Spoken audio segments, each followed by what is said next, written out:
Most of us listen to popular music either on CDs, MP3 players, or even online, but many of us forget the process that goes into putting the music together. And that's why we had Open Studio to meet up with the band Crashcarburn to find out exactly what the process is behind putting it all together. Let's meet them all. Hey, I'm Garth. I play guitar and I sing for Crashcarburn.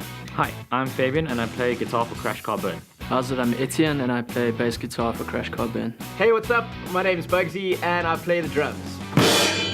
Starting out in London in 2006, the group recorded their debut album titled This City Needs a Hero with Grammy-nominated team Colin Richardson and Matt Hyde. Garth, tell us, what is the first step in the production process? Well, it comes from everyday life, you know.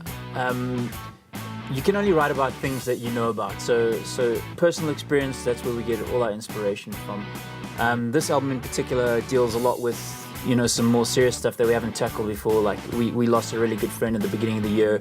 So we deal with things like personal loss and that kind of thing. But it's basically just everyday human emotions and experiences that hopefully everyone out there can relate to. Okay, now once you've got the music inspiration, what's the process from the beginning to the end? Sure. Okay, well, I guess it's kind of like baking a cake. So you got to go out and get the ingredients from the supermarket. So that's when we're in the band room rehearsing, practicing, getting everything together. Then you bring those to the chef. The chef is the producer, I guess, and he's like, okay, let's have a look at what you got here. How can we put this all together? And then he brings it here to the kitchen. This is the mixing room. And that's where he takes all these parts and puts them together and makes sure that they sound good and that the cake, or whatever you're baking, is not a flop. So Garth, it seems like there's so much that goes into creating an album, and now we know what happens behind the scenes. Often, the singer's voice and the instruments are recorded separately. And Paul got a peek of the room where the band spends long hours chasing perfection.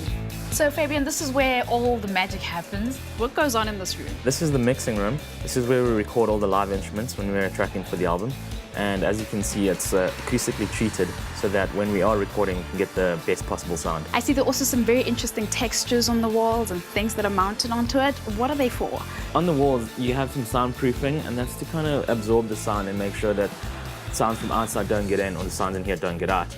And then we also have some diffusers, and what that does is it treats different frequencies in the sound spectrum, so you just make everything sound better. Now notice there's this big window here. Is that one of the unique features of the studio? So that's why they got the name Open Room, which is in a conventional studio, on the other side of the window, you would normally find the producer and the mixing room. But at this studio, you can actually see in the outside world, and they can see in while you're in here busy recording. So it's quite a unique thing to have. The group's latest album is called Gravity, and although the process of music production has changed over the years, the use of high-tech equipment has always been essential. Etienne, you guys just put on a really cool performance. So tell me now, so after the final product, how do you guys distribute it to the public? Well, besides the traditional retail stores, we also put it online in digital format, and there's a lot of great places such as Simfi Africa, which is pretty cool. And what is Simfi Africa? Simfi is basically a social music streaming platform. You have access to over 18 million songs, and bands can put their albums up there. People can listen to it and share stuff. And personally, in my own capacity, it's a great thing to go out and explore and discover new music, which is pretty cool. You can see what your friends are listening to. As a band, I think, if I'm not mistaken, it's the first time in South Africa where you can get paid online for every time your songs are played. So that's pretty cool as far as the band goes. Music lovers, Expresso's giving away a 6-month contract with the music streaming service Simfi Africa. Stay tuned for all the competition details.